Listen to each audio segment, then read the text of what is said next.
What if I told you that the ground beneath your feet is not as solid as you think? We hear a lot about the big, famous fault lines, the ones that make the headlines. The San Andreas, the Ring of Fire, and for those in the Pacific Northwest, the name Cascadia Subduction Zone is a familiar, ominous whisper. For decades, it's been the monster under the bed, a well-known giant capable of unleashing a magnitude 9 earthquake, the big one we're all told to prepare for. We've mapped it, studied its history through tsunami deposits and ghost forests, and we think we have a pretty good handle on the threat it poses. But what if the greatest danger isn't the one we've been watching so closely? What if the most destructive forces are the ones we can't even see? That's the terrifying new reality geologists are beginning to uncover. Beyond the well-documented Cascadia Zone, a hidden network of secondary fault lines is crisscrossing the region, lurking silently beneath our cities, our homes, and our critical infrastructure. These aren't just minor cracks. Some are capable of generating powerful localized earthquakes on their own, completely independent of the main subduction zone. Imagine a magnitude 7 quake erupting directly beneath a major city like Seattle or Portland. The shaking would be far more intense and destructive than a larger quake happening miles offshore.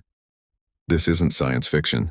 This is the cutting edge of seismic research, and it's rewriting everything we thought we knew about earthquake risk in the Pacific Northwest. So, how did we miss them?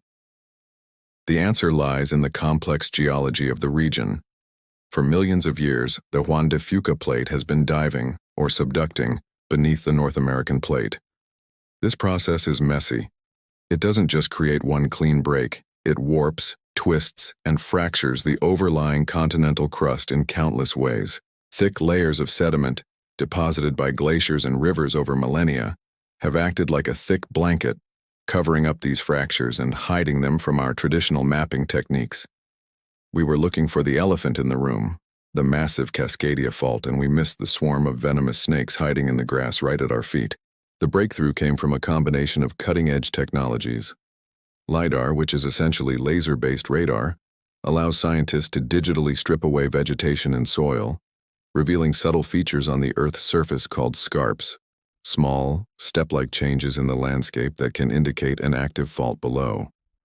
At the same time, advanced GPS monitoring has shown that the ground isn't moving as one solid block. Instead, different areas are rotating and shifting in ways that only make sense if there are active, hidden faults accommodating the strain. It's like watching a piece of taffy being slowly pulled and twisted. The stress doesn't just build up at the main point of contact, it creates internal tears and weaknesses throughout. Let's take a specific example. The Seattle Fault. This isn't a single line on a map. It's a zone of multiple east-west trending faults running directly through one of America's most densely populated areas. Evidence shows that about 1,100 years ago, it ruptured in a catastrophic event. One side of the fault lurched upwards by as much as 20 feet in an instant, simultaneously triggering a local tsunami that inundated Puget Sound. If that same earthquake happened today, the consequences would be almost unimaginable. Buildings not designed for such intense localized shaking would collapse. Bridges, like the vital I-5 corridor, could be severed, isolating communities and crippling emergency response. The economic fallout would be in the hundreds of billions. And the Seattle Fault is just one of many that scientists are now identifying. Another one causing major concern is the Portland Hills Fault in Oregon. It runs along the western edge of the city, right past downtown.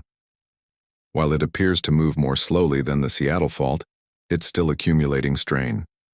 A rupture here could have devastating effects on a city known for its historic, unreinforced masonry buildings, which are particularly vulnerable to earthquake shaking. The story is the same up and down the coast, from Vancouver Island down to Northern California.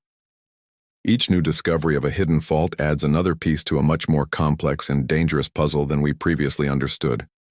So, what does this all mean for the millions of people who live in the Cascadia region? Does it mean we should all panic and move? Absolutely not.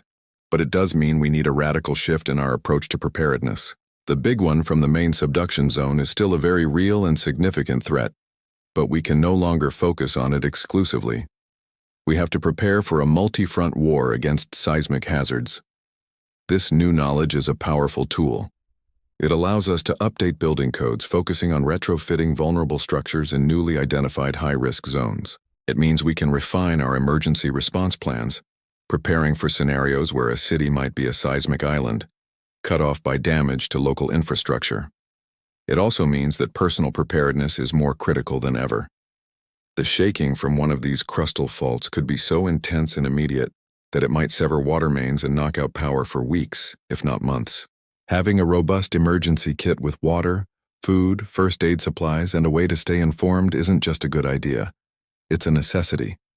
It's about building personal and community resilience. Knowing your neighbors, having a family plan, and participating in drills like the Great Shakeout can make all the difference. This isn't about fear, it's about empowerment. The silent giants beneath us have been revealed, and with that knowledge comes the power to protect ourselves and our communities. The Earth is a dynamic, ever-changing planet, and the ground beneath us is constantly in motion. The discovery of these hidden faults is a humbling reminder that there is still so much we don't know, but it's also a testament to our relentless curiosity and our ability to use science to peel back the layers of mystery and make ourselves safer.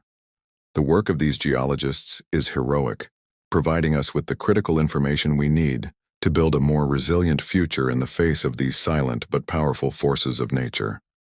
Thank you so much for joining me on this deep dive into the hidden world beneath our feet. If you found this fascinating, please hit that like button and subscribe for more content that explores the science of our incredible world.